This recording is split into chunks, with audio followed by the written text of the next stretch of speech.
Welcome to this episode of the Comedy Defect podcast. This is episode 33. If you are a stickler for numbers, you will notice that this is the second episode of episode 33. Now, if you own a computer, which I'm sure you do, if you have a phone, this is technically a computer anyway, this is episode 33.1 because I am fixing the bug or fatal error which I made last week when I miscounted how many episodes I'd recorded. So this is episode 33.1. I'm glad you're over that now. Good. This is episode 33.1 with Steve McLean.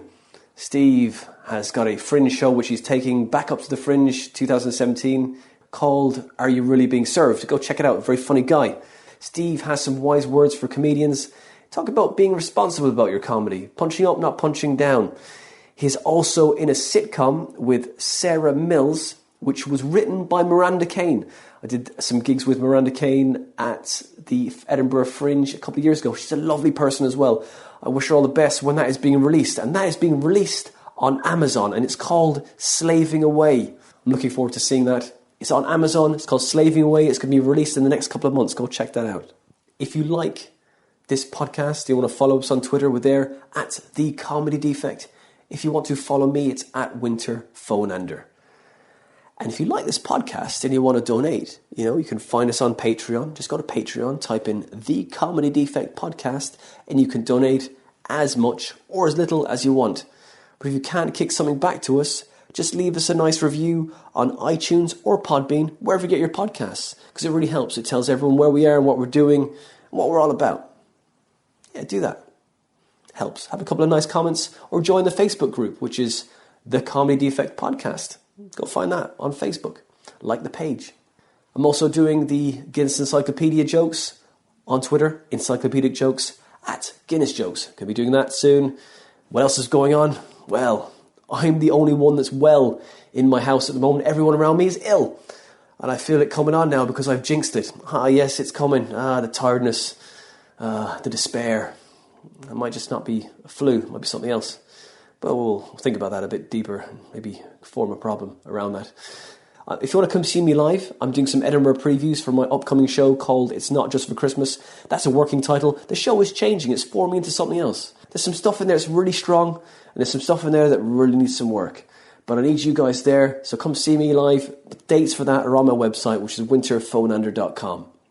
This is episode 33.1 with Steve McLean. Enjoy.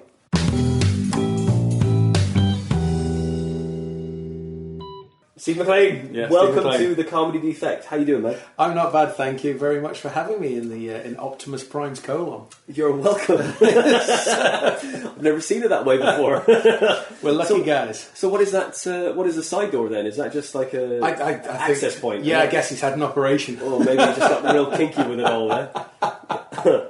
We'd probably say we're in a container. We are in a container. In a converted container. This is it. It's where I need to keep my comedy in a container. So you can say I'm going to open a container with whop. I'll forget it. Yeah. It's not. I'm not going to get it. Yeah. Hi. Thanks for having me. No, you're welcome, man. It's great to have you on. Yeah, it's great to be here. First time in Hemel Hempstead. You were excited. I felt you saw one roundabout. I was like, wow, the Hemel Hempstead's got roundabouts. And I was like, well, you're in for a treat, Steve. Yeah. We're going to take you to the place where it's got more than one. We've got 6 linked roundabouts. It's a marvel of engineering, this Hemel Hempstead, and no one appreciates that, I don't think. Yeah, I reckon you take it for granted, but us visitors, we go around that roundabout and go, wow. It's like Londoners who complain about the tube strike, rather than actually appreciate the fact they've got a tube all the time. Yeah, I just go round it. It's just so much fun. I'm spoiled, really. Hemel Hempstead is spoiling it. And it's just the Ferrero Rocher. I mean, that's it. We go around and we eat our Ferrero Rochers on the roundabout. Listening to Radio 4. Yeah. Because that's the good life. Yeah, this is it. Although Ferrero Rocher is a bit tainted now that Nigel Farage is... Well, Donald Trump said he wanted him to be the ambassador to America. And Nigel Farage tweeted a picture saying, I'd always fancied myself as an ambassador with a Ferrero Rocher. And I'm thinking, I'm never eating Ferrero Rocher again. You've ruined Christmas. I don't want racist chocolates at Christmas. Well, what about Toblerone then? Where do they come from? Well, they're from Switzerland. Yeah. Well, they're neutral. They're not really, though, are they? They're not really. All that Nazi chocolate they were hoarding during the war. It's not, is it? Come on. It's not neutral at all, isn't it? How do they make fun of that company? I mean, big triangular chocolate. The only reason why they were neutral, though, is because, you've seen the Swiss Army weapons. They're not going to attack anyone, are they? That was an old Billy Connolly bit, I think. Billy Connolly did a bit about... I'd love to see that. I can't do it with the voice. I'd love to see the Swiss Army actually lining up for battle. All right, guys, we spyglasses. And he did the whole motion of getting through, and he worked through all the tools. And it was one of those ways that it wasn't actually funny. It was delivery over content, you know what I mean? And the way he put the emphasis on all of the bits, it was just the master of what Billy Connolly is, you know what I mean? I appreciate him being a stereotype here, being a Scottish comedian and heralding Billy Connolly like he's a god, but it's one of those kind of... Was he your first love of comedy? I think he might have been, without actually realising it. We loved Billy Connolly growing up. Everybody did. We were told we did, and it turned out we did. He's like your funniest uncle on his funniest day all of the time. Whereas your funniest uncle will crack 2 or 3 jokes at the dinner table and everyone's like, oh, he's a riot. Mm-hmm. Billy Connolly's 2 hours of cracking those jokes at the dinner table and telling those stories. And the problem is now as well, you get a lot of... Because I'm from just outside of Glasgow, I'm from Dumbarton. You get a lot of Glaswegian men, and there's a lot of pressure on them to be funny all the time, and they never are. It's just vicious, so it's kind of... But yeah, I think he probably was. Massive clangers, just going, oh, yeah, gotta be funny. Emptying the room. It's like, no, just go back to being violent. That's what you're best at, Carry on drinking the sorrow away. But you don't have much of an accent. I moved away. Well, I didn't move away. I was moved away by my parents. At the age of 8, I moved to the Isle of Man. You ever heard of the Isle of Man? Yes, I have. Yeah. Where are you from? I'm from Ireland, West Cork. Yeah. All right. So you'd have been to the Isle of Man on holiday. No, you're probably the only person from Ireland who hasn't been to the Isle of Man. It was a mass. Every summer, everyone from the Isle of Man would go to Ireland, and everyone from Ireland would come to the Isle of Man. There'd be a man. My first proper girlfriend, she was from somewhere in Ireland, it's kind of, it was that kind of... fucking pen pal style, was it? Yeah, totally. No. She spent 3 weeks on the island, and it's like writing for the next year, and it's like, okay, I don't think we're going out anymore. This is it. This is not a relationship. Yeah, I'm 14. We are allowed to swear, by the way, just noticed. Absolutely. Oh, cunting, yes. Yeah, brilliant. Got relatives still in Glasgow, or yes. around Glasgow area? Yeah, Dumbarton. Sorry, Dumbarton. Loch Lomond area. It's a weird little place. It's the surrounding scenery is beautiful. It's absolutely gorgeous. And then in the middle of this concrete, kind of an oasis of misery. Well, it's weird because it's like it's a shame because it's an old whiskey town, and obviously the industry's dried up because of mass production of whiskey and huge cellars. You know what I mean? And it's a real shame because it used to be a thriving young person's family town, baby boomer town they would have called it, and now it's I'm afraid to say, a benefits town. You know what I mean? Where people they work in the local area, they're working in shops. The industry has gone. It's more of a commuter town to Glasgow now, but without. It's actively resisting gentrification. You know what I mean? Yeah. It's kind of which is a good thing, but it's also a shame that there isn't much employment in the local area. It's crime. There's groups of men beating the shit out of other people, going like, look, this isn't pub violence. I'm just actively preventing gentrification. Okay. It's such a shame because it could be one of those. It just could be a little if they got it together. It could be its own identity, its own town again. I don't know how you do it, but it could be. You can see it there. There's enough people there. The problem, I guess, is that there's nothing to go there for. You know what I mean? The football teams, I love the football team from Barton, but they're mince. Yeah. You know what I mean? They're absolute mince. Yeah. They've got a one-stand stadium. And the other two, I tell you, it's hard if you're an away team going there to play because you're playing against. You used to play in a 4-stand stadium with noise, and all of a sudden you get noise from one side, and the other side is looking out over to the river, the Clyde, and it must be freezing any time of year to play in that stadium if you're a footballer. So you got mono. Everyone else got surround sound. You've got mono crowds. Where's that coming from? All right, just there. There's nothing. They do tend to play over the other side of the pitch. It's almost as if they're trying to get away from it. Cutbacks. So, well, we can save money. We'll cut this pitch in half. We'll put some flats here. Well, they keep threatening to move the ground out of Dumbarton because of where the ground is. It does look out onto the river. It could be a Canary Wharf type area, if you know what I mean. Obviously, I'm not saying the businesses are going to move in and boom, Dumbarton's going to be a... Although, you know, if they stay in the EU, they're going to need to put the business centre somewhere in Scotland. Why not Dumbarton? There we go. Shout out to Dumbarton. There you go. Shout out, guys. Guys, I've got your backs. I've got the long-term economic plan here, guys. Come to me. Yeah, I'm actually pointing at the microphone as I'm saying that, as if someone can see me. Yeah, someone's got a plan. Well, someone's got it. At least it's like an above-board plan. You know what the fuck's going on while your mum and dad. But yeah, they're still on. And when you go home, you're actually slip into like a real Glaswegian accent? It depends. I mean, it does come out. If I'm at the football, I'm shouting. If myself and my father are having one of our loud discussions, usually about politics, then it'll come out then, you know, or if I've had a few drinks, it'll come out then. But it tends to just bubble under, and every now and then a word will come out, and everyone will look at me as if to say, are you taking the piss, or was that real, you know? And often I don't know myself, you know. That's right. There's certain words, isn't there? The roll of the R's or the A's, that's it. The double O, the book, the book. Yeah. I'll say a book or Luke, and, you know, it's kind of like, and everyone's like... Just they look at me funny. So but you yourself, I mean, your accent's softened a bit, hasn't it? Big time. I had to slow it down big time when I came over here. Yeah, and because no one could understand a word I said, because I talked really quickly. Yeah, and then therefore, with the hint of an accent, I moved to Wolverhampton. Right. Which was a very thick accent, of course, as well. And they were like, I could see the blank look on their face when I'd speak, and I was like, okay, well, something needs to change here, because otherwise I'm never going to. You've got one of those accents that could be from now. It's got the Irish heritage, but there's a tinge of something else there, and it could be from several different parts of the country. Yeah. You know, I mean, you could even get away with being kind of Orkney Islands. You know you know that kind of. Generations of the same surname. Generations of look. You mean the look? Right? Not the look. Is that what you're trying to get at? You're trying to say that I look like is it the way my eyes just meet in the middle? Is that it? But yeah. For those listening, he has a massive overbite and a hunch. Third hand. Just the web. What is it with my web hands? I like the fin. The gills are just on one side. Though. It's so annoying. Mate, you're growing out. You're getting out of there. Can't wait for Waterworld. Come on, Waterworld.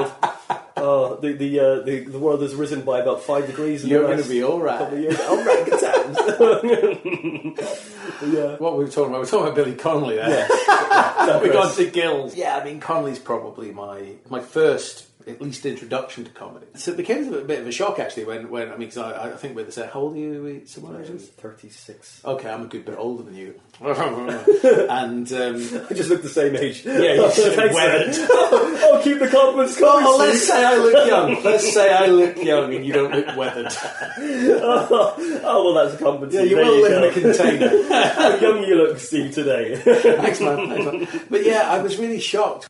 Kind of television comedy in the late 80s, which was... It still had that 70s hangover. When people talk about the 70s, go, oh, punk rock. It's like, no, most of the 70s, people loved the Bay City Rollers. You never hear about that because it's never cool. And when people talk about 80s TV comedy, they always talk about Not the 9 O'Clock News and Blackadder and Ben Elton. It's like, no. You're forgetting a whole side of the 80s there, which, growing up as a child, was the only thing I could watch, you know, and that was that dreadful My Mother-in-Law stuff. And so having had seen... and heard Billy Connolly on tapes and seen him on the television, which he was always on growing up in Scotland, to then go on to something like Stan Boardman, who was still, and Cannon and Ball. People forget Cannon and Ball and Russ Abbott. They were huge in the 80s. You never hear about them because everyone's like, oh yeah, it was really cool. It's Alexei Sale and the young ones. No, it wasn't. We had this crap forced on us, and to me it was a massive shock, and it kind of put me off comedy. Well, because it was crap. You know what I mean? It was dad jokes before dad jokes were... We realised what dad jokes were. And there was no showmanship either. It was just a man standing behind the microphone and saying often nasty things. Whereas, I mean, I think Billy Connolly was one of the first comedians who genuinely punched up rather than punching down. You know, Connolly, he he would have a go at the Catholic Church, and at the time the Catholic Church were untouchable. Dave Allen was similar. You know what I mean? It's kind of he'd have a go at the government, and at the time you wouldn't have a go at the government unless you were an alternative comedian, and that wouldn't get on the television. And then he'd move around and he'd walk and he'd talk to the audience. Whereas you get Stan Boardman and all the others, not to single out Stan Boardman, he's the only one coming to mind. And obviously, he's a working professional and well done, he's good at what he does. But, in the same way I love music, I'm not too keen on James Taylor. I like comedy, I'm not too, you know what I mean? And it's kind of, it just kind of put me off. And I thought for years comedy was crap. Until, the early 90s when it was Radio 1. Of all things. I mean, I don't know if you listened to Radio 1 lately. No. It's crap. Why would you? You know what I mean? It's vacuous, empty arseholes talking, saying, and they'll play cover versions slowed down and play it on an acoustic guitar and go, genius. No, irritating. But Radio 1, people forget this. Evening Times Radio 1, so you get the evening session, which was an alternative music show. It was alternative at the time.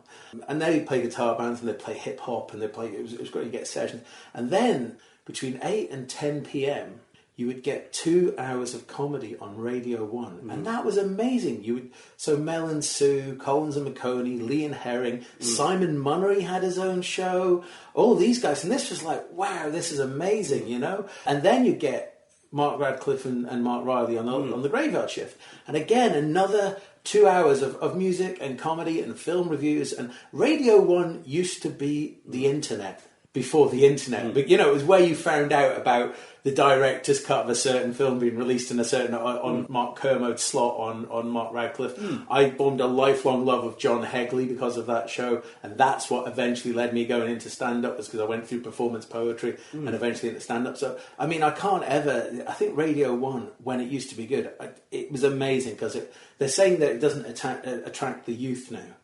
It doesn't. They're trying so hard to attract the youth and they're losing it. It's because they're not giving them anything to challenge them. This was like, they switched from daytime Radio 1 and nighttime Radio 1 have very little differences these days. But it actually switched at 6 p.m. to matey, smashy and nicey stuff to, all right, here's Napalm Death covering a Carter USM song. It was like that. It was that complete kind of contrast. Yeah, exactly. And it was offering something, and it was offering excellent comedy. Yeah. And they'll never do that now. It's in the same kind of, if you're a festival promoter or you're a comedy promoter, you have a certain responsibility to give people something they don't think they want. I think the television broadcasting and the radio broadcasting companies in this country, commercial and national, have a responsibility to offer up something people don't want or don't know they want until they don't know they want it. And I think that it just makes good sense. It just makes for a further, bigger vision and expanding your audience. And if you are a commercial, expanding your audience means more money. To me, it's perfect sense. Wow, that started off Billy Connolly and went into capitalism. It's true that every broadcasting and media company has a responsibility and to push new talent out there. And no, it totally relates to what you're talking about. Yeah. But you started this in poetry. Yeah, performance poetry. It was a John Hegley thing, and I heard him on the Radio 1, and I thought, wow, because I'd always liked poetry. It always appealed to me. There was a poet I'd heard about through, again, Billy Connolly, called William McGonagall, poet and a tragedian from the 1800s, and he was unknowingly funny. He was a terrible, terrible poet. He's often called the Britain's worst poet. He thought he was a genius, and that's the humour behind him. And kind of, I think there was a touch of that with Hegley, in that whilst he's whimsical and he knows he's funny, I don't think he realises quite how funny he is, So I started doing performance poetry in the late 90s. Right. When I first moved to London, I got to London in time for the Arse End of Britpop, and that was good, because that was the last proper movement of teen movement before everything was bought up. And by that I mean, you do get, and the problem here is because I'm 41, and because I'm 41, if you criticise anything young, they just say you're too old, Grandad, and that's the problem. And yes, to a degree, and that's right. There should be that, but at the same time, there isn't a real alternative now to anything. Because the alternative is owned by the same people who own the mainstream, You had a couple of weeks ago on your podcast Declan Kennedy, right? And Declan and myself, we're both great fans of Blake Seven, And there's an episode of Blake 7 where they find out that the people that control the criminal organisation are also the people that control the administration, and it's to have total control, you have to control totally, and that is what our entertainment industry now does. They present you the alternative to the mainstream they're already presenting you. You know, all the so-called alternative guitar bands, who are all so good looking and pretty, but their music has stagnated 15 years ago. You know, their music hasn't developed from the Britpop chorus. It's maybe slicker in production, but it hasn't developed from that. So I think that's part of the problem with all industry is that there's no real alternative anymore, and any real alternative, if you look close enough, actually isn't. You know, it's like when you see a Facebook campaign and they've already this is an organic campaign that's like at the bottom, you know, sponsored by Lilt, or I don't know if Lilt sponsor anything. It's the most capitalist company. I'm out to get you, Lilt. I'm on to you. But they're trying to hook you both ways. Oh, Lilt. Oh, these guys are from the past. Yeah. I used to drink Lilt. That's my thing. That's my brand. How do they know me so well? Damn you, Facebook! You've got me again. Oh man, I think I had people there till I mentioned Lilt. Sponsored by Rubik's Cube. That's how out of touch I am with the kids. Yeah, sponsored by Umbongo. But sponsored by Guess Who. Yeah, that's a great game. Love a game of Guess Who. Played it in Edinburgh a couple of times this year. It's one of those games that everyone can play and you don't need to explain the rules.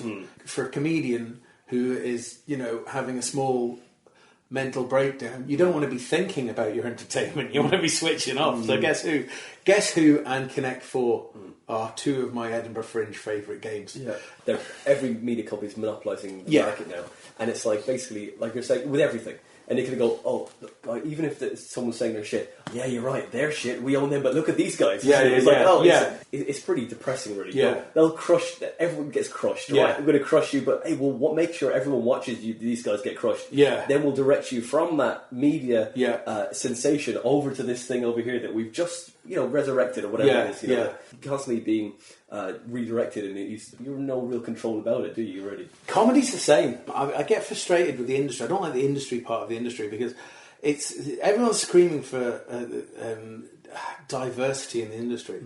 And yes, they're right, but they're getting it wrong, as always. Because what they want is they want a diverse group of people from different backgrounds doing the same comedy. That's what they're looking for. And that's not diverse. You know, we live in an industry, or we operate in an industry where female is considered to be a type. Do you know what I mean? It's kind of, you look at a poster and say, a female comedian. Even on our so-called industry board, Chortle gave Katie Pritchard a review. The opening line of the review was, Katie Pritchard is a girl. Do you know what I mean? Yeah. It's insane. They don't want diversity. They want the same, but from different people. Yeah. And that's a real shame. If you go to comedy competitions, I don't do comedy competitions, but I do them to see how badly I'll do, you know. For the pain. I quite enjoy it. I get off on it. I did really well in my heat of a competition this year, and I went off thinking that was really good. I really enjoy not going through this one because it must be really hard for them to not put me through. One of the people that didn't go through, the three people that went through, I thought they're going through because they're doing very presentable ITV2, BBC Three style comedy. There's one guy, and I don't know his name, and he was amazing in that he'd only been going under a year, but he did this 5-minute set on cement mixer trucks. Jesus. If you can get people laughing at cement mixer trucks, you're a genius. You should have got a bye to the final as far as I'm concerned. Because that's a proper... I don't like... They say you personalise everything in comedy. I go out my way trying not to. Because I hate looking at fake stereotypes dressed up as personalisation. You know, I rarely talk about my heritage because it's cheap. You know what I mean? So I grew up in a heroin town. You know, I did. It was miserable. It's not laughing, it's tragic, you know, and it's not nice tragic, you know. I try not to do that. But this guy, he did a proper set about something that meant a lot to him when he was 5. And he was a slow burner, but by the end people were rolling in the aisles. And I just thought, you poor sod, you're not going to go anywhere near with this. This is genius stuff. And because you're not doing stuff about, your accents or arguing with you, you're going nowhere. And it was heartbreaking for him. I mean, I'd resigned myself to not doing well. I have resigned myself to... But this guy, you could see him, and he knew he came off stage, he knew he did well, and he had a lot of hope, and I'm thinking, no, mate, I'm really... And I don't know who he is, and if I ever see him again, I'm going to give him a hug and say, you're a genius, don't let this industry ruin you. You know what I mean? Yeah. And I think it does. I think the industry forces a lot of people to be round pegs in square holes. You know, they fit in and they can do it. You know, Simon Munry would never come through today. The only really far out acts I can think of that are doing, and not far out as in a far out man, far out as in a not doing what I'd call attempting Apollo comedy. I think it's possibly Alastair Beckett King. You know, and even he kind of tips on it because he takes the piss out of being a vegan a bit. But I mean, some of his stuff's amazing. Very few names I can think of that are doing. There's a great comedy poet called O Standfast, but I mean, I don't think he's. If he does, he should do well. He's amazing, but I don't know how accessible he is to the. He's one of my favourite acts. I did an Edinburgh show with him 2 years ago. He's one of my favourite acts out there, but I don't know how accessible he would be. You know what I mean? I think Alastair's probably the most way out it would get, and that to me is a little bit depressing, really, because I mean, if you think about all of the great acts, your Simon Munrys, your Stuart Lees, those guys, you know what I mean? Josie Long, Josie Long broke through 4, 5, 6 years ago now. You can't see that happening again. You know what I mean? Everyone's always saying that. Like, they'll never see someone. No one will ever break through again. But it's just like, oh, fuck it. Just keep doing what you're doing, what you enjoy. You know what I mean? You love it, Steve. Yeah, you wouldn't do it for any other reason. Yeah, I do it mainly for revenge. Yeah, revenge. People I can't do it. You know, that's great. I do it out of spite. Yeah, I think having seen me, we can both agree I can't really do it. That's an emotion quite close to my heart, my friend. And how many fringes have you done this? Well, I did. I went up the first year. My first year of comedy was 2013, where I didn't do any poetry at all. I just switched. Why did you switch? I was on a bill with John Hegley, and that was amazing. You know what I mean? I was kind of, I did a couple of gigs with Hegley. I realised it was cheap for what I was doing. What I was doing was really cheap, and I was doing it for the laughs. I wasn't doing it to make... Whereas John Hegley's poems are funny, but they make they often make a good point, even if it's a whimsical one. Often about specs, dogs or potatoes with John Hegley. But I wasn't doing it for the right reasons. I was actually writing jokes in rhyme, you know, and that's a nice little thing to drop into a set, but it's, you know, I kind of felt it was cheap and cheating, because it's also really easy to get a laugh out of a poetry audience because they're not expecting it. They laugh at swear words, you know what I mean? Because it's a poem, and you rhyme a swear word, and you could argue that the shit end of musical comedy does the same.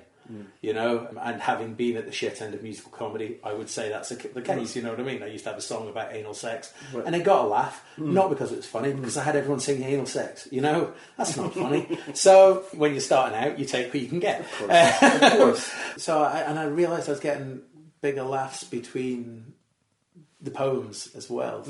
So I went and I concentrated what I thought were the funny bits and wrote a 5-minute set.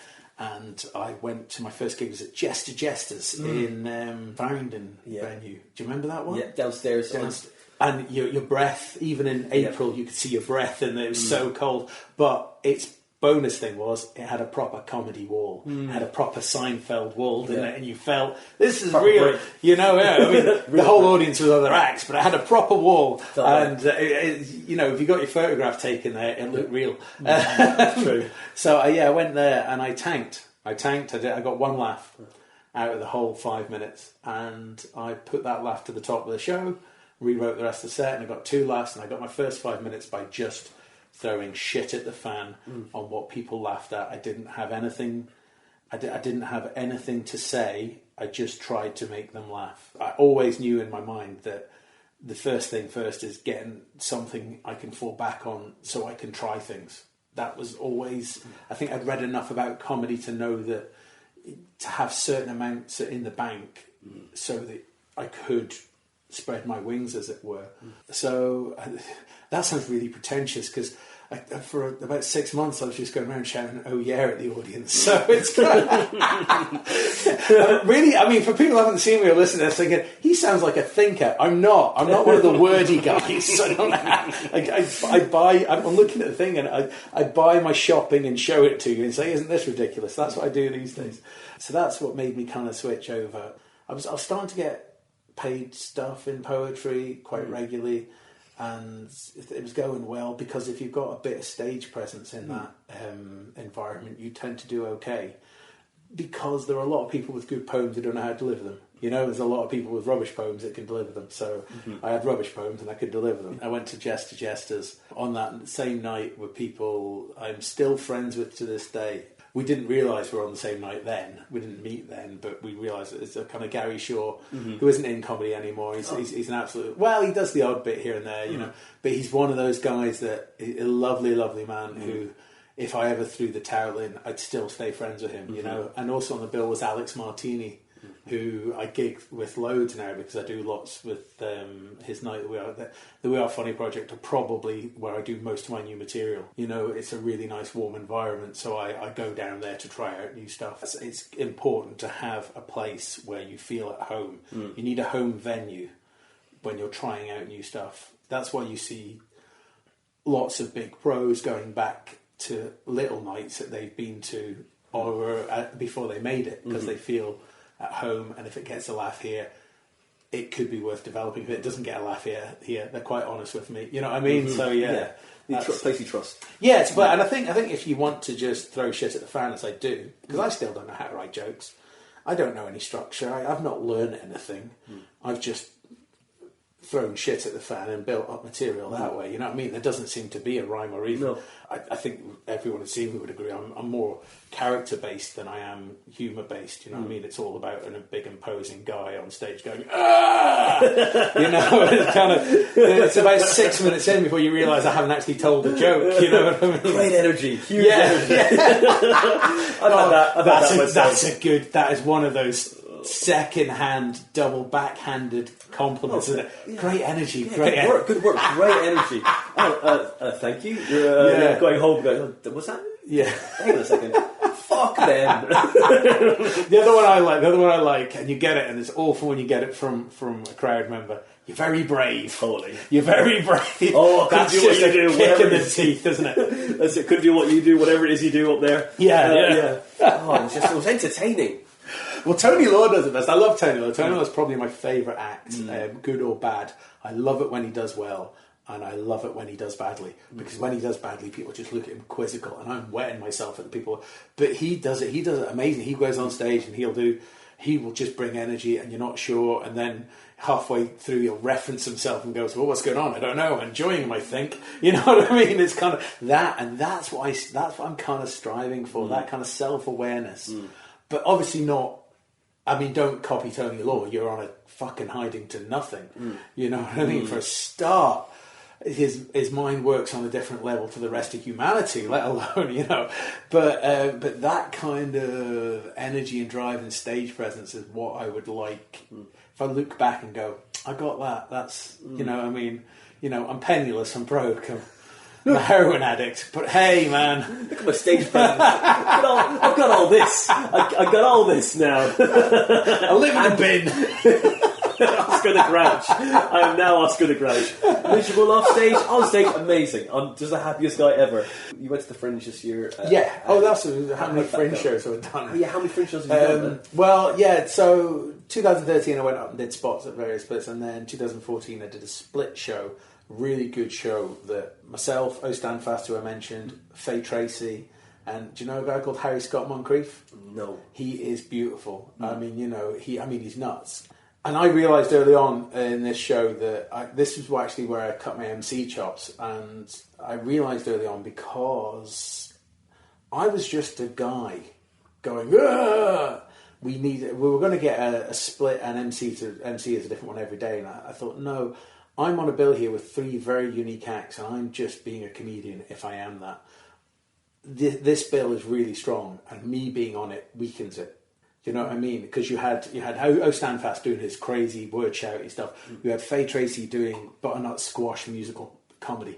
That's amazing. You know what I mean? And then Harry Scott Moncrief, not to give Harry's game away, he hammers metal into his face. Right? Okay. I know who you mean now. Yeah, it's terrifying, yeah. but wonderful. And we were on at 1:00 in the afternoon, and it was great because we advertised ourselves as family friendly-ish, so that we'd attract that. And we had really good crowds. I think our lowest crowd was maybe 12, which is, for those that don't know, the average Fringe crowd is 6. And we were getting... It's doubled in the last few years. It used to be 3. Yeah, 4. well, there's less venues now. No, there's more. But no, the Fringe has just exploded again, though, hasn't it? And I realised there I had to MC. I couldn't compete as an act, which was good. I mean, it's good to know if you're on a bill of wacky, far-out comedians. And I use that, I don't mean that in a hey man kind of way, but that's the only way I can think of describing them. Because I don't like saying something's alternative, because I've used that word, but it's like, alternative to what? It's a choice you make. You don't get, you know what I mean? So I realised then not to compete with these guys, but we got together a great bill. Next year we kind of did a similar bill, but we're a late night show, and Faye couldn't join us because she had her own solo show, so we got revolving guests. But again, with the core of me, Harry, and O Standfast. And again, it really worked well as a late night show as well. You just take out the swear words and don't offer out as many Kit Kats. Which was my bit. Same 2015 that year, I did a show called Steve McLean's Razzamatazz, which was the intention to write a show in Edinburgh for next Edinburgh, which I don't understand these guys who go up there and they do one show and then they spend the rest of the time drinking. You spend so much to go up there, get as much stage time you can, have 2 shows, run a split show, run a compilation show late at night, do as much as you can. You'll burn yourself out, get days off, but do as much as you absolutely can. Don't do the bare minimum, just get pissed. It's insane. Yeah. I mean, it does depend what you're going up there for, but to me, I'm going up there to get better. I know people who go, oh, I'm not going up there, I'm not good enough yet. It's like, you don't go up there to get... No one goes up there to get discovered anymore. Look at all the best newcomer winners. They're all 5, 6, 7 years going.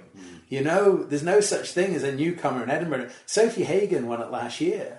She'd been going 5 years in this country and 3 years in Denmark, or 2 years in... so it's don't have the mindset that you need to be a certain level. And it's good because it means it's getting back to what the Fringe used to be, and that's taking up half-baked ideas and developing them up there, So last year in Edinburgh, I wrote about 20 minutes, 30 minutes of material, which formed the basis of this year's show. I say last year, 2015. 2016, I took my first solo show, which was a 40-minute show called Are You Really Being Served? And it's a show all about shopping. I'm now still working on it. I'm going to develop it to its full hour. It's a slow process for me because... It's like, actually, I say for me, for everyone. Because we all have to pay our rent as well. And I'm just breaking through into paid work now. I'm getting 2, 3, 4... I think my biggest month was June, where September I had 6 paid gigs in the month, which was great for me. It is by no means paying your rent. And when I say paid gigs, I mean sweet shop money. I don't mean, this'll pay, this'll tin of beans, So Edinburgh this year was my first solo show. It was called Are You Really Being Served? And it was 40 minutes. Coward's Hour, Archie Maddox called it, a 40-minute show. Yeah. And I think that's fine because I think there's so much pressure on your full hour. You don't ever need to do it. You know what I mean? It's none of that. So many people going, oh, what about your full hour? And it's like, I don't care what the industry thinks. I mean, you put so much pressure on something you've got a 1 in 400 chance of winning. That's insane. You know what I mean? You get a 400 to 1 shot and you put so much pressure. It's like, no, I'd rather just do 45-minute shows or hour shows, but not enter them. And you know what I mean? It's not my concern whether an industry that I'm already completely unmarketable towards are going to take an interest. You know what I mean? You got to play your own game. You know what I mean? There's so many people worried about what goes on in other people's heads and minds in this industry. It's like my only goal ever since I started and always has been is, and this is my mantra, my only goal is to be a better act.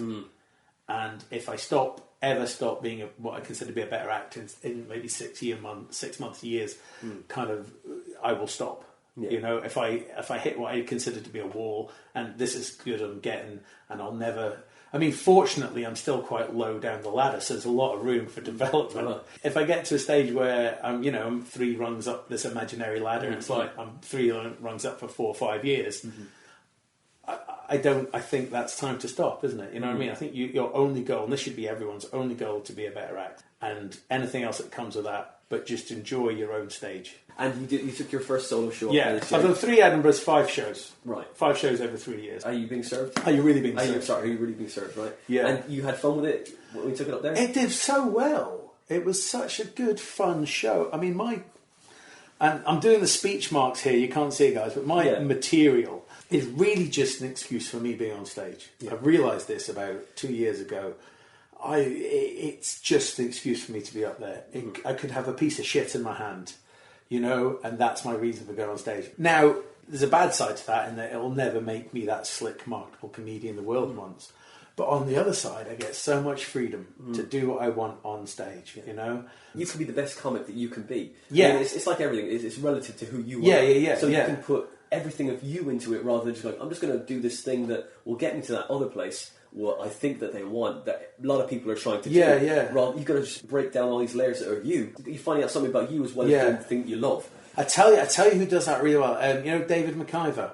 Yes. David McIver. Clown, isn't he? Well, this is it. He started off doing kind of whimsical, whimsical boy comedy, and there's quite a few of them. And he was good at it. But now he's kind of branched out. He does a lot of clowning. He looks at things from different angles, and he was one of my favourite.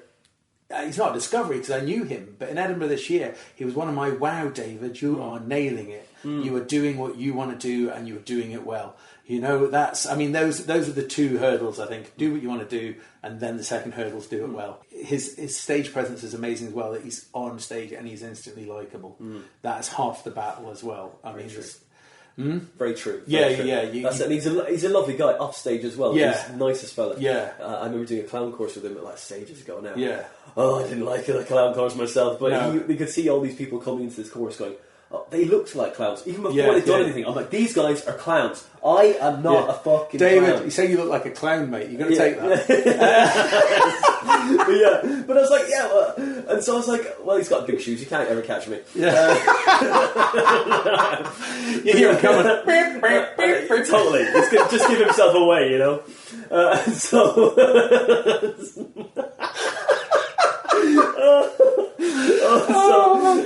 But he was great, and everyone else was killing it. And they're like, they're like, just pretend that this jumper is a dog. I'm like, it's a fucking jumper. I can't pretend. It's not my remit. It's a jumper. It's a fucking jumper. And I was just like, well, I tried. I tried, but everyone else is doing amazing. It's like, oh my god, it's not a jumper anymore. I was like, okay. What are you, a bunch of clowns? Yes. But it was so weird, being judged by a group of clowns, I was like, oh my god, I'm so low on this rung right now. How could I possibly get any lower than this? I used to hate clowning. I used to hate it. It used to drive me insane. And I think it's because I'd seen a lot of really shit clowns that they get. When you go, I guess if you go to comedy, but your only experience of comedy is Tuesday night open mic nights, it's just other acts, and it's a lot of guys doing Tinder gags and rape gags, and I can tell what you're thinking, XXX has let himself go. Saying that, I've just written a Tinder gag. But I can do it and everyone else can't. Just sort of, you know what I mean? So as I say that as I do. Yeah. Well, I've been challenged by a friend to say, why don't you go and write gags about subjects you hate? Yeah. So I have actively gone out of my way to write some gags that I'm quite proud of it. Actually, it's not a Tinder gag as such. So I'm not going to do it, obviously. But come to the show, guys. Yeah. Come see me live. Come see me live. There'll be a guy on stage, will be bald, and he'll be showing you his shopping. That's basically the Edinburgh show I did. I was just showing you things I bought. And it killed 40 minutes, so, That was great. I saw that show. You did a preview in Bookman's. I did a 15, I think. I did a 15-minute slot with a very early preview. It's observational comedy and it's prop comedy mixed together. And it is, but it's kind of, I'm not going to say it's different because it isn't. It is just, I'm really, really concerned when I do it because a lot of it's kind of bought things from the pound shop. And I'm very concerned that people think I am beating down on people with low incomes. Right. And so I do the only bit of personalised comedy I do is at the start of that show where I talk about my upbringing. So people know that I come from a town that makes Peckham look like a paradise. Right. You know what I mean? I think 3 people I went to junior school with died of heroin overdoses before they were 15. Right. That's the kind of place to come from. But it's really important to me to hammer that home because I don't want to be, because you can't see me, but I'm large and I'm bald and I look like a bully and I don't want to be that bully. I don't want to be beaten down on people. So I hammer that home and I hope I get across. It's ridiculous things that you buy in the pound shop. You know what I mean? It's not, ha ha ha ha, you're poor. It's who the fuck would buy this from the pound shop? You know what I mean? It's that kind of thing. And then I do a little bit, and it's a bit hacky, but I kind of, again, I made an attempt to go away from the actual subject, but I do a bit about kind of the Waitrose essential range. We've all seen the ridiculous things that Waitrose consider to be essential, like Waitrose essential cheesecakes and things like that. And my favourite's 8 Rocket ice lollies, essentials range. I do a little bit on that, but I kind of quickly get it away from that. But my point being, I don't want to be beaten down on people, and I want to make clear that the middle classes and the upper middle classes make the same ridiculous purchasing. But yeah, it is just being responsible with your comedy. Really, yes, exactly. I think for the cheap laugh, like you said. Yeah. I mean, again, back to the Billy Connolly thing you said. He always punched up. You're trying to better people with your comedy. Let's not laugh at the fucking people who are oppressing. It's not the people. Let's not oppress the people further. I mean, there are some very cheap laughs in there, but I think because I've done the groundwork at the start and during the show, and I keep reminding people the cheap laughs are okay. Because again, it's a cheap laugh at the ridiculousness. I hope absurdity. I hope not the cheap laugh at look how cheap this is. You must be an awful person to buy this. I'm not actively trying to beat down on the people who the can't skin. afford it. Exactly. The people who have to shop in these. We've got these things because we need them. Which is pitiful, but is unfortunate. Wow, we're getting social conscience here. Who'd have thought it? I know. It's led us onto really strange paths sometimes. Yeah, guys, capitalism is bad. Okay? Just love one another. Yeah, donate now. Yeah. £1 a month. I can have a fry up. Yeah, don't buy that drill bit set from the pound shop. You will lose it. Don't buy a drill. This is it. This is exactly what I mean. Who would trust a drill bit? That's clearly going to cause you more problems in the long run. You bought a drill bit set from the pound shop. Wow, what happened when it broke your drill and took your eye out? It didn't break the drill. Is that why you have a glass eye? It's exactly why. And it looks at each other. That's why it's not looking forward. It's looking towards the other one. Slightly weighted. I need to just shake that off. Just the eye. You're talking about like your fringe shows and stuff. Yeah. And you have written a play, and you're writing a full hour this year. Well, it's last year's 40 minutes with an extra 20 minutes added on. Correct. So in actual fact, it's probably going to be last year's 40 minutes with 15 minutes taken away and a new 15 minutes put on. I'm quite happy to have another 40-minute show that's similar to last year. I think, I mean, it's like I say, I'm not a full-time comedian. I would say I was maybe I'm a semi-pro because I get an X amount of paid gigs a year and I will actively seek them out and they will come to me as well. I don't know, I think I'm a couple of years off my full hour yet. I'm happy to be so. I think what I'll do is I will remove some of the weaker bits of the 40-minute show and add in some equally weak bits, but just enough so that if you have seen it last year, it's a little bit different. Yeah. And then I'm writing a play for this year. These are both, I've both applied for my free spots. So whether or not I get them or not, I'm maybe. Who'd you apply to? PBH. Oh, yeah. I'm very much a PBH man. I know he has his detractors, and in some cases they've got a point, but I don't know. There are very few people in this industry who have earned the right to say my way or the highway. And I feel PBH is one of them. Okay. For 20 odd years, I think we're 25th year, he has given so many acts the opportunity to appear at the Fringe for next to nothing. And I say next to nothing, $3,000, $2,500. That is next to nothing even compared to the $10,000 or the $8,000 you would pay. Yeah. So, and by that's including your accommodation and your flyers and all that. So, I think there's very few people who've earned that right. And I think he's one of them because he's worked selflessly for others. And I think you have to have that. You have to have a yes or no answer if you're doing so. If you're dealing with 3,000 applicants for 600 shows, You can't be fucking around with grey areas and negotiation. You have to, is it coming in on these rules? The answer is yes. The other fringes don't do that. Yes, they do. They just have a different set of rules, and they're not as, they're a bit more blasé about it. But I think because his fringe is so big, he has to be a dictator, albeit a benevolent one, because otherwise he would spend his free time constantly arguing with people over email, which I think he does anyway. Yeah. You know what I mean? So I think for his own sanity, he has to have that kind of hardline level, which has got him a reputation as being a quirky character, shall we say? But choosing my words wisely. Did you have an acting background as well, or I had extracurricular drama lessons when I was a child. right? It Sounds darker than it is. It does. It's kind of it was in a basement. No, it was cheaper than childcare. You wear this after school. This is extracurricular. Don't tell your mum. God, I tell you what, if we weren't in a container, that would have been a fine comment.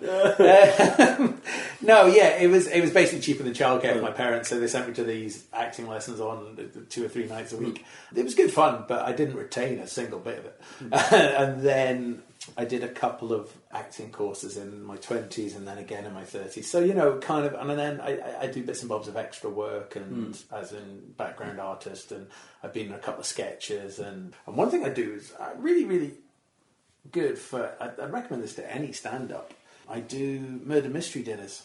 Oh, yeah. They don't pay well. They pay very little, in fact. However, you get, if you haven't got a gig on a Friday or a Saturday, there's usually one that you can get to.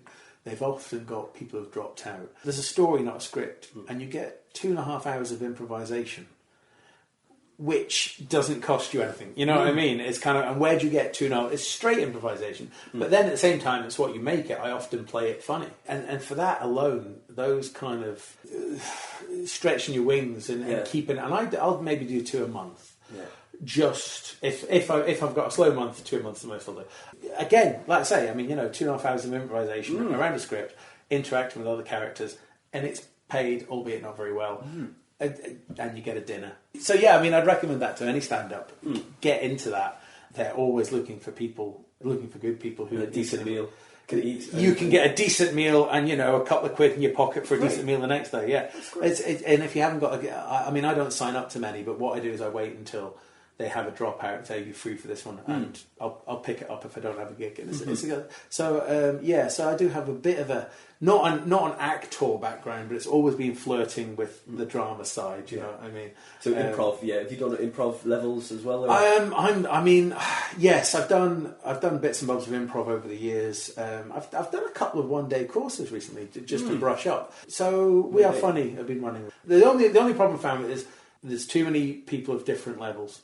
And I would say I was maybe intermediate, not beginner, intermediate. But there were people that were really good, and I felt really bad for the people who were really good because they were getting teamed up with people who weren't as good, you know what I mean? And that was the problem, and that is always going to be a problem with the drop-in day, isn't it? You know what I mean? It makes the people who are not as good better, but it doesn't do anything for... So I felt sorry for those guys, but, it's a £10 course. It's a drop-in day and it's great fun. And if you're looking for a bit of stage time, it will get you, an hour's stage time as well. So so I've done a couple of them recently, and they're well worth the money. So drama-ish background, activity. Been in a commercial or two. Come on, Spill. Oh no, God, no. Come on. I'll tell you what I was doing. I'll tell you what I was doing recently. I was doing voiceovers. I was going to say that you got a voice for it, Oh no! This is it. It's not backhanded. It's not. Yes, you got a voice for radio. There you go. It was really strange. I was doing voiceovers for a radio station. It's a new radio station launching called Fix FM, and it's aimed at the building trade. Now, it's a really great idea when you think about it. It's what they used to call narrowcasting, where you target your target audience, so you charge more for your commercials. So everyone listening to Fix FM are going to be interested in the commercials running for Home Base or whatever, lumber yards. And so I had to do, but they really kind of went stereotyping. I had to kind of go in. There was 4 or 5 of us, and we had to chant, "Fix FM, yeah, we're geezers, fix." You know what I mean? We love hammers, and it was kind of. I thought there must be some people in the building trade that don't talk like that. Totally. And as I'm doing it, I'm thinking, I should have shouted Lenny Sherman to do this. You know Big Len, and they call him the geezer comedian. Yeah. I should have thought, this is Lenny's job I'm taking here. Yeah. But as they were doing it, this is the kind of everyone likes content now, don't they? And so we had to do it dressed as builders so that they filmed it. Did you go in fully, fully dressed? So they gave us high vis and helmets, and although I got a bit out of it for the show this year, the helmets, they were brand new helmets, and I'm thinking, if we were builders, these would be scuffed up, but but helmets, they were brand new. They came with an instruction manual. Oh no. Oh, no. And I'm thinking, this is amazing, and I'm reading this instruction manual, and I'm thinking, if you need an instruction manual for a helmet, you probably do need a helmet. Yeah. You know what I mean? Yeah, and it's locked on. Yeah, locked on. Do not take remote. And I'm thinking I can get 3 minutes out of this. Yeah, great. So yeah, that was the best thing for the voiceovers. I nabbed the instruction manual for the helmet. So expect that at a new material night soon. Me on stage with instruction manual for a helmet, reading out of it. Can't wait to see it. Yeah. Oh, it's better than writing jokes. Yeah. It's easier. That's it. Life happens. Eh? Yeah. Well, they say the comedy's real life tragedy. I think there's a lot of tragedy in an instruction manual for a helmet. You know what I mean? Sure. It's in the buyer. I think entirely in the buyer. What's your biggest high this year, and or the last couple of years? Was it the Fringe? I think it was my best Fringe so far, and it did really well. Kind of was a little bit contrived by me, but for one reason or another, I was at capacity on 8 times. My room held 60. Great. I had 60 people in the room. I had people not being able to get in. I had people standing. My lowest crowd was just under 20, which is amazing, and that was on the bad Mondays, you know what I mean? And then it evened off about 30 or 40. And the shows just, even the bad, because you do 18, 20 shows in a row, even the bad ones weren't bad. They were just weird or a bit average, do you know what I mean? And I think one of my problems was I smashed it with the first day. And so the next 3 days were spent trying to compete with that. But then I smashed it again. And it was like, so even the drop downs were still, I'd still say even the bad shows were 7 out of 10. You know what I mean? So yeah, I think, and it was a reasonable number of things. I mean, it is all about marketing, but I didn't actively go out and market. I realised because my show location was in Cowgate Head, which is just on top of Cowgate, it's opposite the Underbelly. And my show time is 3:15. Now, the Free Fringe will always be the daytime. Free Fringe shows at night always struggle because people have what they consider to be their real shows at night, the things they paid the £10-15 for. So, and they usually start at 5-6 o'clock. So at 3:15, everyone's finished their lunch and they're looking for something to go to. And this is what I realised like last year, the year before last, is that if you put it on at the right time, the right location. And I called it, Are You Really Being Served? So it starts with an A, so it comes up in the guide first. It comes up on the app first. So if you're walking around Edinburgh, what's near me now? The first thing that comes up, it starts with an A. You know what I mean? And I realised it made me a bit lazy for flyering, actually. It made me a little bit lazy because I realised I was good for about 15 people every day without flyering. And that's good and bad, you know what I mean? I mean, because you want to be hustling, you want to be working and selling your show. At the same time, on days I couldn't be asked, I could take a back foot, you know? I remember there was a Saturday, and you should always be asked on a Saturday, but I ruined it I had one really drunken night out. It was the first Friday, and I felt I really ruined the Saturday for myself. I didn't want to do it. I didn't do any flyering. I thought no one's going to show up, and 35 people came. And I was like, and I said to the same time, I said, guys, I'm not into this. If you chose another show, I wouldn't be heartbroken. They're like, no, we want to see it. It's like, oh, you know what I mean? I gave them every opportunity, and Harron X and Matt Hutchinson were just in the room next door. I was like saying, it's a really good show next door. It's about science, and it's funny, and no, they wanted me to do it. But we've all done it. We've all had days where we just don't want to do the show. It's funny, isn't it? It's like that complete, like, no, I don't want to do it today. We made them want to see it more, didn't they? Yeah. No, we definitely want to see this guy. This guy's telling us we're not going to see it. No, I'm sure I'm going to see it now.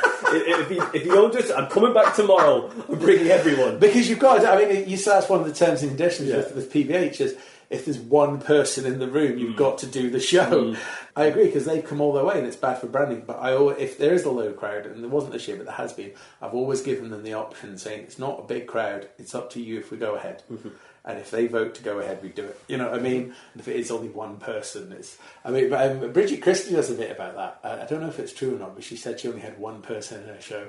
And the show was about witches, and she usually gets one person out of the audience who she claims is a witch, and she runs around them going, "You're a witch." And I don't know if it's true, if it's just a bit she does, but apparently, according to it, she dragged an audience member out of the crowd, the one audience member, and ran round her, calling her a witch, whilst dressed as a penis, I think. So, or something. No, it might have been King Charles. I can't remember. They're two very similar people, but yeah. So that's probably my highlight. A really nice thing happened, actually. You know Miranda Kane? Yes, I do. Lovely, lovely lady. Does a very good show called The Coin Up Girl. It's all about her previous life as an escort. And she has entered a competition with Amazon Audible to commission a sitcom. And it's basically, if you've got enough votes, you've got the sitcom commission.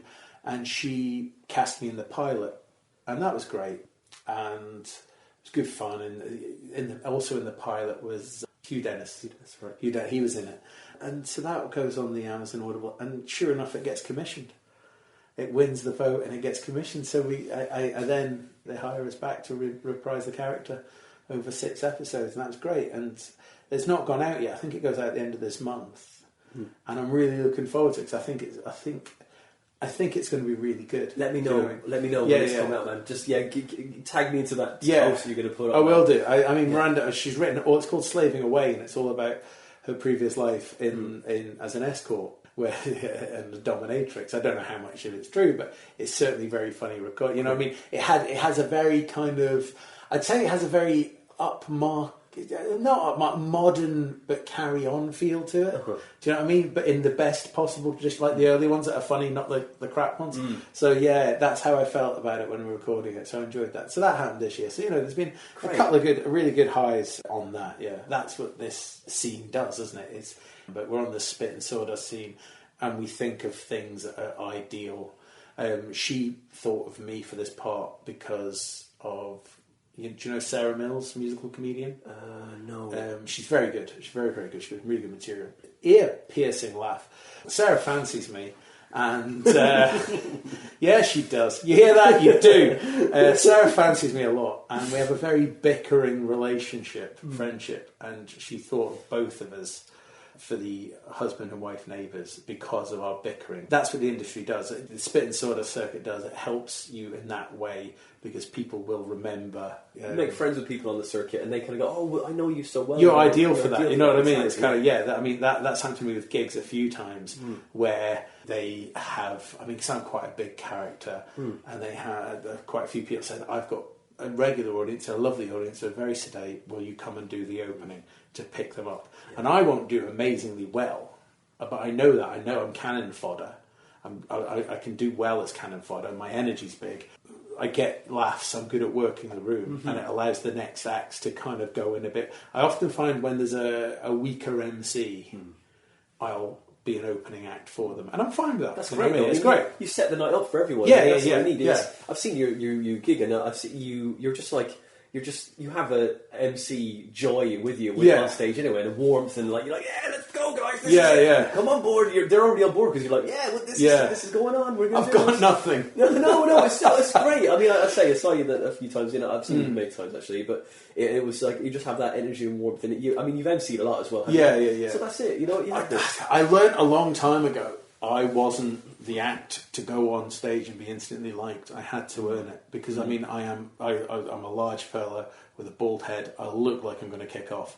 I'm not. They don't know I'm a nice kind of Radio 4 listening chap. I learned a long time ago that I couldn't go on. I'm always really jealous of those guys that go on. I think you're one of them. You go on and you're instantly like that. Being Irish always helps.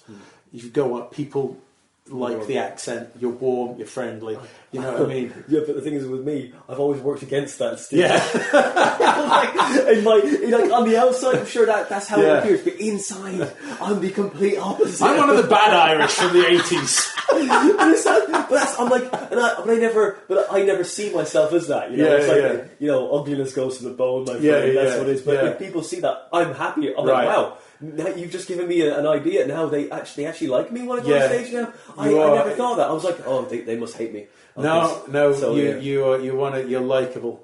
I don't know what it is. I just changed my whole act. Oh, well, maybe your act works because you're likable. Maybe you know, maybe if I did your material, like, who is this awful man?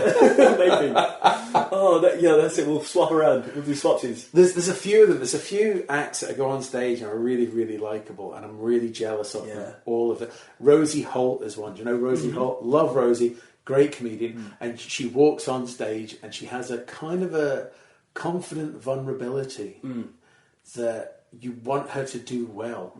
So when she does do something that's close to the bone, it goes across really well because everyone's really on her side. You know what I mean? Whereas this is another thing as well. I've got to be careful with punching down.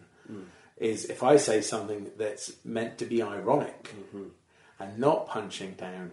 I have to really over-deliver it because if I don't, people will believe it. And that's the problem with, I mean, you know Andrew Lawrence and all this thing that goes wrong with Andrew Lawrence and blah, blah, blah, blah, blah, blah, blah. The problem for me with Andrew Lawrence and Jim Davidson and a few other comedians, and when people say, oh, well, what's the difference between when Jimmy Carr and Frankie Boyle says something awful? The very big difference to me is you can believe Andrew Lawrence and Jim Davidson and Dapper Laughs mean it. But when Jimmy Carr says something awful or Frankie Boyle says something awful, which he hasn't done for years actually, you don't believe it. You know what I mean? You don't believe it's real. You believe it's the comedian on stage saying it. Whereas because Andrew Lawrence is so belligerent on his tweets and Dapper Laughs is the same, it's hard. And I'm not saying it's true. I'm saying it's hard to distinguish between character and real life. And certainly with someone like Jim Davidson, it's definitely hard to distinguish between character. And that is what I am very, very wary of, that when I say something, I have to make sure, whilst it might be awful, it might be funny, I have to make sure that people don't believe it. I'm very conscious, because if you believe it of Andrew Lawrence, I'm not comparing myself to him, very different types. So, you know, he's successful and good and being on the television, and I'm in basements. But, you know, I mean, even if you do believe it from him, he looks like he's made out of pipe cleaners. Do you know what I mean? I look like I'm a tank, so I have to be really careful not to upset people. You know what I mean? So that's one thing I'm very conscious of. I mean, what you talked about there is like how everyone perceives that person. Yeah. And it's very easy to go, well, one person goes, oh, no, they weren't thinking that. Yeah. How the fuck do you know what that person was thinking? I care what the person thinks and my perception of that person. But it's like, I get it, that was just for a joke. It wasn't trying. It was just for a cheap laugh. He was trying to do something, and it just went the right. He couldn't control it. Because you can't control, once you've created something, you can't control what someone's going to do with that creation. You can't. Yeah. It's like, well, oh fuck no, I've created a fucking monster. What has happened? Oh shit, I've locked into this. Maybe you do a joke about an off-color joke about some subject, and something that has happened to somebody, and you go, well, look, I'm sorry it's happened to you, but that wasn't my intention to make you feel bad. But I'm sorry, life is fucking unfair and life is shit. But what are we going to talk about? Do you want me to just do jokes about a man drawer? You know? You're right. It's really difficult. I mean, because then in the end, we're doing what you said before, shaving all of the edges off of everything, and going, oh no, this is what we need to put forward. You're right. You are right. And I know what, I mean, I know that there are greater extremes of each of these examples. Yeah. But the circuit polices itself enough. And I think that those one or two individuals that may have had a bit of clout or may have got a bit of momentum really haven't really helped a situation that is already too bland as it is. Yeah, no, you're right. You are right. But I mean, I can only speak on a personal level. Of course, that's what I'm saying. And the personal level is I don't want people to ever believe that some of the things that I say, I think, you know. And no, you've got to tread carefully. Yeah. You've got to be true to yourself. I mean, I totally get what you're saying. I mean, I know Zach came a cropper, didn't he? Zach Split. Oh, really? Yeah, he won a competition, and some Leicester Square Theatre competition. Yeah, a couple of years ago. Yeah.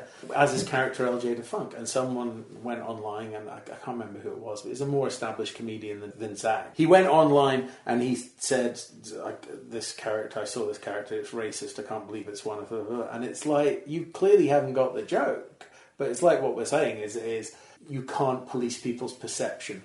However, I was quite shocked a comedian said that, being that, someone himself will deal with a character, because we're all characters on stage. And if you're not a character on stage, you need to develop one, because even if it's just an exaggeration character of yourself, just to protect yourself mainly, you know what I mean? It's it's a shield. The character's a shield as much as it is, because you have a bad gig and it's kind of, it's like, you come off and think, "Oh, Steve did badly on stage tonight." You know what I mean? I'm glad you got that. Get out! I can't. I'm just raw now. I'm like, oh fuck it, I'm just like, you've hurt me. Okay, just carry on. Yeah. Just carry on through it. You didn't like my friend Steve, did you? Not? It's my brother. Me. Yeah, that's it. My evil twin. I didn't know that. He's still doing comedy though? Yeah. Zach's doing well. Right, he's still doing that character. Yeah, the character LJ DeFont's amazing. His Edinburgh show this year was amazing. Excellent. One of my favourite shows of the year. He's always been he's been going quite well. He's always been a really, really good act.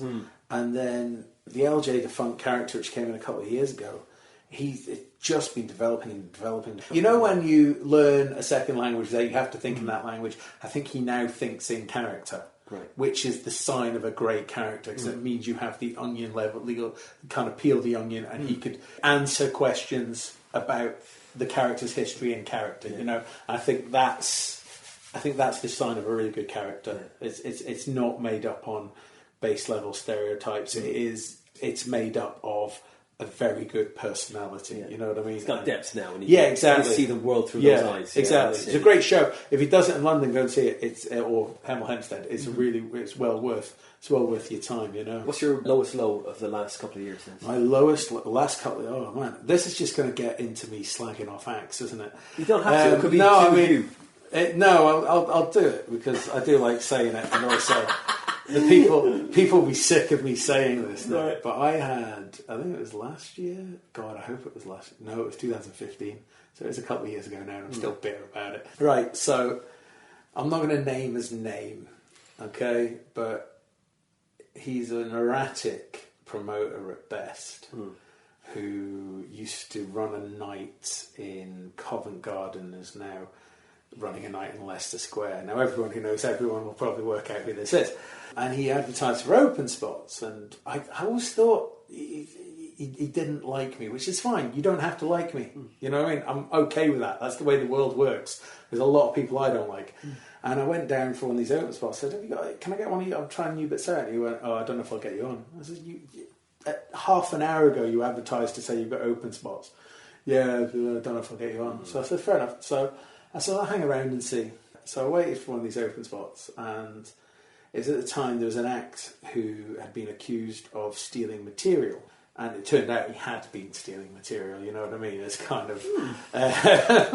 it's a shame, because he was a likeable, nice lad, and I think the jokes of his own he had were okay, but he had been nicking other acts' material. And he got outed for it, and he disappeared, and it was probably going to be his last gig, and he was upstairs like, I can't do this gig, my head's not right, and he disappeared, and he was supposed to be the opening act. And so the MC was it says, "Ladies and gentlemen, please welcome you to stage your first act, XXX," you know, and he was knowing everything around, and I went, he's gone. He said the right amount of syllables as well for that person's name. Oh man! So I went, wow, that's it is. So he disappeared, and I said, he said I could have a spot. He's not in the right headspace, and so the promoter said, "All right, mate, should we give some guy I don't know a go?" And it's like, you've known me for a year and a half now. Come on, and you better not be shit, is what he said before he brought me up.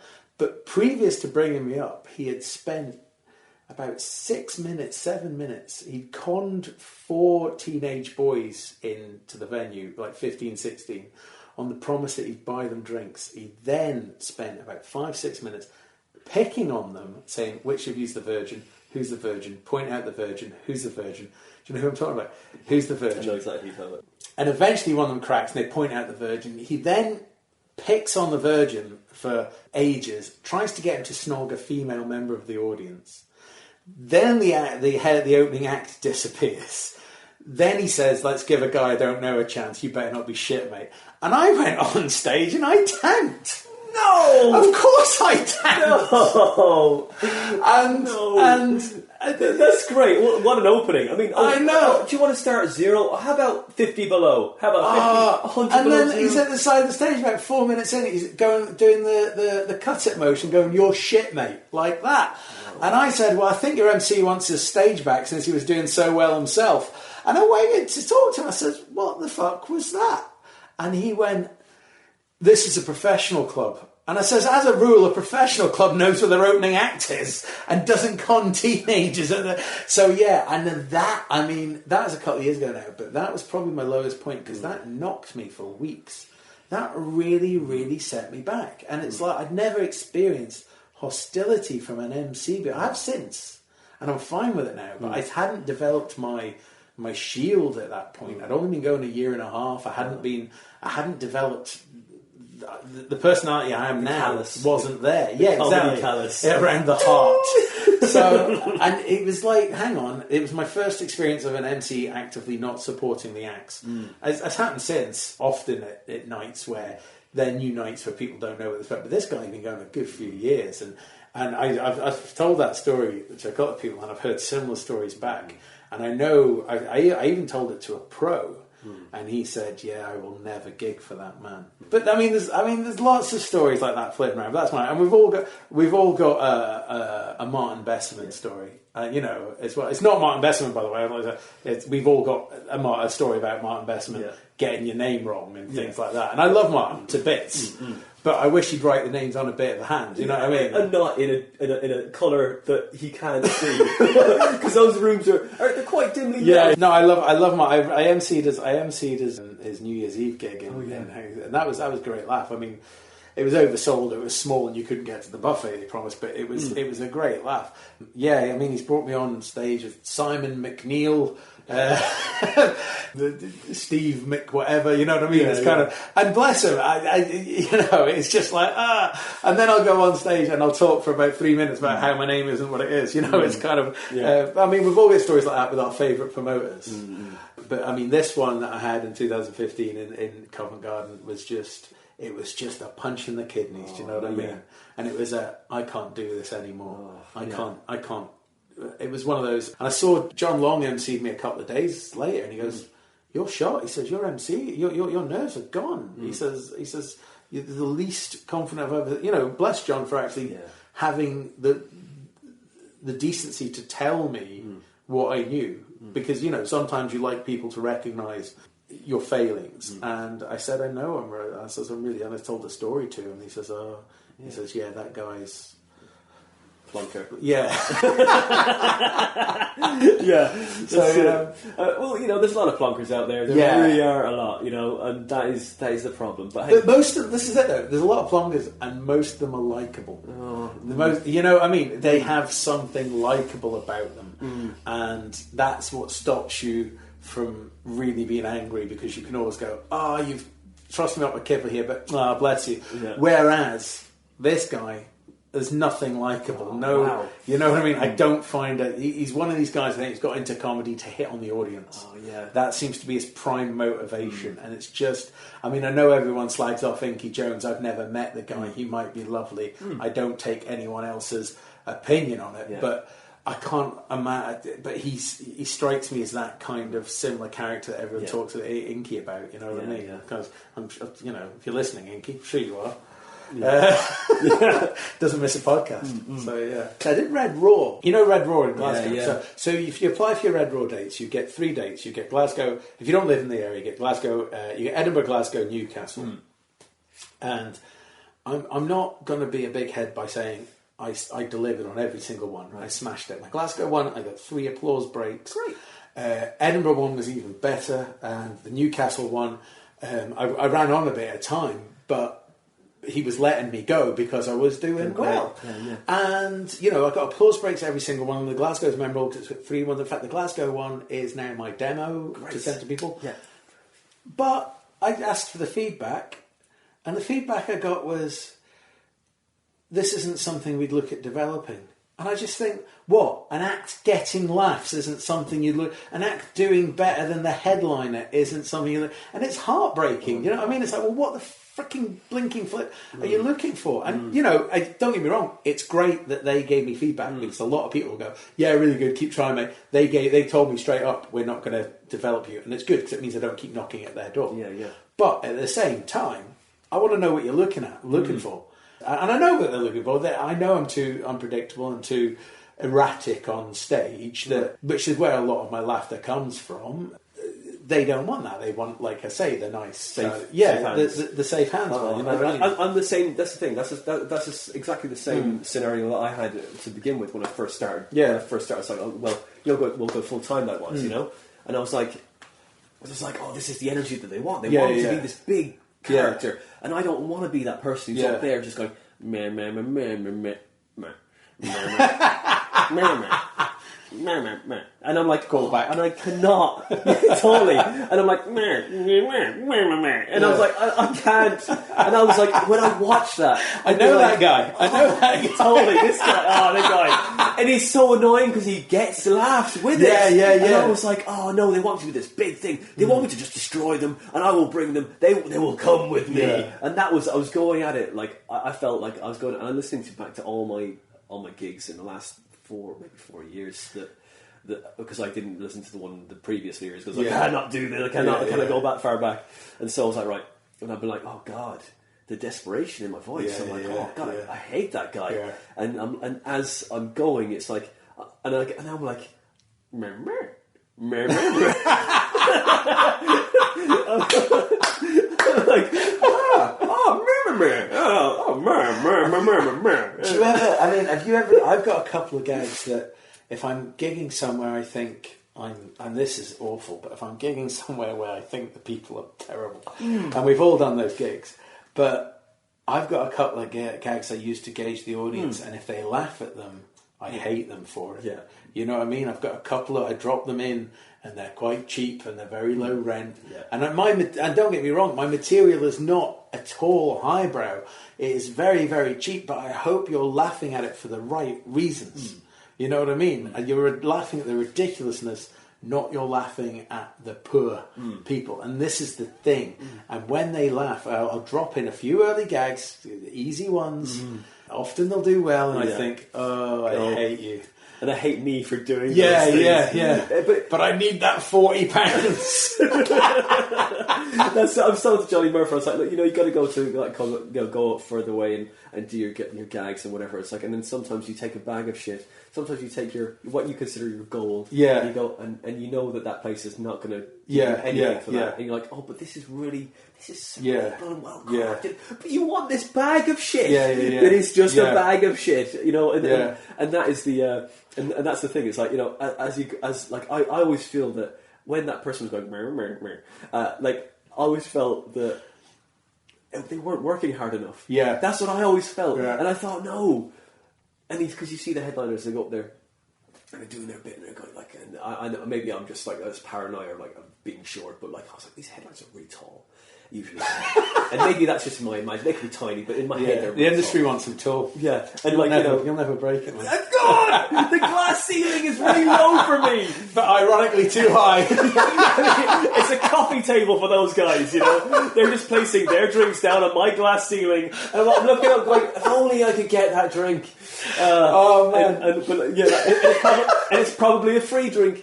But it is. But so you're there and you're watching like, oh, and they're like, and I'm like, oh, they're tall and they're just imposing, and I'm like, and I'm like, but I'm sure I need to just run for this. I need to show that I'm working. I need to show that I'm giving them everything that I got. And I'm like, and then they're like, you go, no, because you're going at them too much, and this is too much for me. Yeah, but it's that kind of thing. That thing is like, you have that like you describe yourself as a tank. Yeah, right. I am a minigun. is what I am, yeah. I just go, and they're like, oh no! Yeah. I go like Jesse Ventura in Predator, the first one, you know. I'm like, and the audience is there like, no! Like this, man. you know. And I might... Don't ruin Predator for anyone who hasn't seen it yet. It's come out on DVD. Yeah, spoiler alert, there we go. I should put that at the top of this podcast. But yeah. But sorry. Anyway, I digress about like stuff about performing in comedy. But yeah. So I think that we've done the lows, right? So Steve, when can we come and see you live? And what is happening? You're going to the Fringe and doing this play. Hopefully this year. So hopefully this year, when you see me, well, my show's doing a really weird one-off date in the middle of a village near Lancaster on March the 3rd. A guy came to see my show in Edinburgh in the first week, and he brought a handful of people. They didn't put any money in my bucket, which was annoying. But they came back 7 days later. They said, we came to see your show. They said, we didn't put anything in the bucket. Here's a £5. I said, no, it's fine. And he went, no, it was the best thing we saw all Fringe. And I can only think you've seen a lot of shit as Fringe guy. You've made some poor Fringe choices. But take the compliment, Steve. Yeah, that's what we do, isn't it? It's like, oh my god, what else have you been seeing? I can't take this. Do you think a man being in a car crash is a performance arts piece? Because it's probably just a car crash. And don't say I had great energy. I will kill you. Rip the fiver so brave. No, I took that fiver. And then a couple of weeks later, he gets in touch and says, "Do you want to come and do your show at our local charity festival?" And I says, "Of course." He goes, "What would you charge?" I says, "Look, I'm happy to do it for free. Just pay my accommodation, my travel." So yeah, I'm doing it on March the 3rd in Belton, just outside of Lancaster, which I'm a bit kind of... I don't know how it'll go down. Do you know what I mean? I do like playing out of London and all. It's weird. It's kind of out of London. They want it more. You know what I mean? All my best gigs have been out of London. They've always wanted it more. And I guess it's because not a lot happens in the towns. And not to put the towns down, you don't get comedy every week. Where in London you get comedy every night. And also, it does feel like a community. You know what I mean? So when you play out of London, there are always a lot more kind of... I did a gig, even Glasgow, I did a gig at Vesbar Yes Bar on Sunday night. And it was only a small crowd of 20, which, by the way, they were saying it's a small crowd, and I'm thinking, come to London on a Sunday night and see the crowds you get at the professional nights, let alone the amateur or the semi-pro nights, you know what I mean? So, I was loving the crowd of 20, and it allowed me to go micless and go out into the room, as I love to do, and interact with the crowd. But yeah, they really wanted it as well. Again, it's that kind of... I mean, Glasgow's not a small city, but still... Because it's not oversaturated like London, people will come and they will want it. So I wonder if that's where the future of comedy is in the country out of London. But anyway, where can you see me? So yeah, I'm hopefully doing my show in Edinburgh this year. It's going to be a version of last year's show, possibly called "Are You Really, Really Being Served?" Because that one cost me a lot of money to get changed on the flyer. Or "Are You Sure You're Really Being Served?" Or there'll be some formation of "Are You Being Served?" Because I like to trade on other people's legacies. Everyone needs a hook. Everyone needs a hook. And then hopefully you'll be able to see my play as well, which is about the soul of Richard Nixon defending his actions to an afterlife jury. It sounds wanky and pretentious. Let's leave that hanging. That's for me. That's really... I've been writing this, and I'm not... It's weird to call yourself a fan of a politician, but I'm a Richard Nixon hobbyist, we shall say. And it's very much... I've written this for me. But what I'm trying to do is trying to offer a different side of the traditional story to Richard Nixon's downfall. And actually, I'm trying to show... that it was a line through the pattern of infinity that Nixon accepted he was doing bad things, but the greater good was he was trying to present a moderate Republican president to the right wing, the heavy right wing that was waiting at the gates of the Republican Party. And it's kind of true in that you can kind of see it if you look in the 1964 election. Barry Goldwater was essentially a very early Donald Trump, you know what I mean? And they do say that Ronald Reagan's 1980 election was Goldwater's victory. You know what I mean? It's kind of... And had Nixon been able to keep it at bay, I don't think Reagan would have been able to capitalise on the angry sentiment And obviously Reagan's vice president was George Bush Sr., and without George Bush Sr., there would have no real launching pad for George Bush Jr. In between that, Bill Clinton was able to present himself as a Democrat. And it's like, when Bill Clinton was governor of Arkansas... And other things, of course, as well. Well, yes, yeah. But I mean, just his record alone. Yeah. When Bill Clinton was the governor of Arkansas... He oversaw the execution of more than any other governor of Arkansas. He barely pardoned anyone. When he was president, he wiped out. He says, we're going to end welfare as you know it. He did. He just wiped out welfare and didn't replace it with anything. You know what I mean? A whole section of people lost their welfare. And this is Bill Clinton was able to present himself as a liberal, thanks to Reagan doing the hard line, and then that led way to... So obviously, George Bush Jr. looks like a good option to Clinton and Reaganites, Yeah.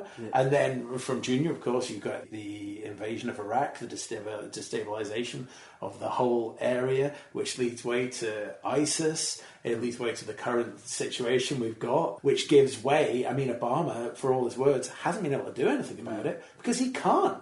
You know what I mean? He's there. And then on top of that, it leads... So ISIS have let America have an enemy again. When America have an enemy, they feel like they're attacked, so they get cats into the corner. And that's one of the things that's led to Donald Trump. So we've got this whole kind of domino effect. And I am balancing that on had Watergate... Had it not happened, had it not been found out, Richard Nixon would have been able to...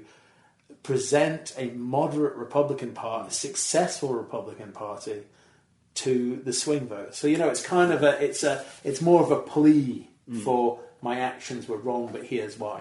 You know, and I want people. There'll be an audience interactive vote at the end of whether or not you send Richard Nixon to heaven or hell or whatever the afterlife is, and I want people to pardon him. And if people pardon him, I'll know the play has worked.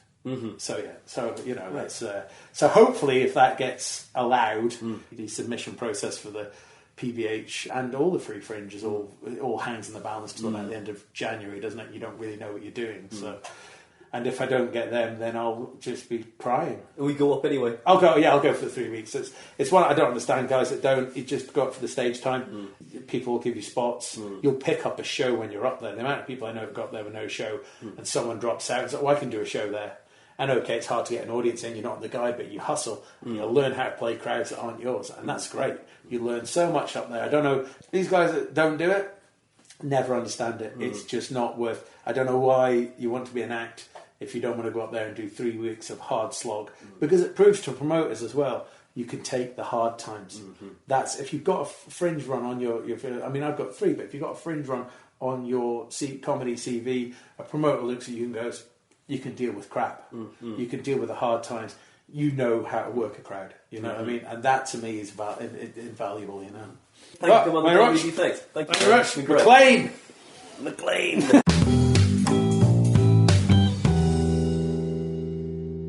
And that is episode 33.1 with Steve McLean. I enjoyed talking to Steve very much. Some really wise words about comedy. He's taking a show up to the Edinburgh Fringe called Are You Really Being Served? Go check it out. He's a very funny guy. As he's also in a sitcom with Sarah Mills, which is written by Miranda Kane, and they're releasing that on Amazon in the next couple of months. And that is called Slaving Away. It's on Amazon in the next couple of months. I'm sure it's very funny. They're all lovely people, and they're very funny. Go check it out. You can follow this podcast on Twitter. It's at The Comedy Defect. You can follow me at WinterPhonander. You can come see my live stand-up gig dates, and they'll be on my website, which is winterphonander.com. So I've got some previews coming up. Some stuff is great, some stuff needs working out. If I say that in a couple of months, I'll be worried. I will be worried, guys, I will. Come check that out. I'm also going to be reading 25 pages of the Guinness Encyclopedia, and that'll be on Twitter under the title Encyclopedic Jokes. Handle for that is at Guinness Jokes. Come check that out, guys. Like it, share it, comment on it. Why not? If you like this podcast and you want to donate to us, we're on Patreon. Go to Patreon, type in The Comedy Defect Podcast, and donate as much or as little as you want. But if you can't kick something back, leave us a nice, honest review on iTunes or Podbean, because that really helps, guys. It tells everyone where we are and what we're doing. And that's it for now for this episode of the Comedy Defect Podcast. We'll see you next week for episode 34. Yes, correct. 34 with Sarah Isles. Episode 34. We'll see you next week, guys.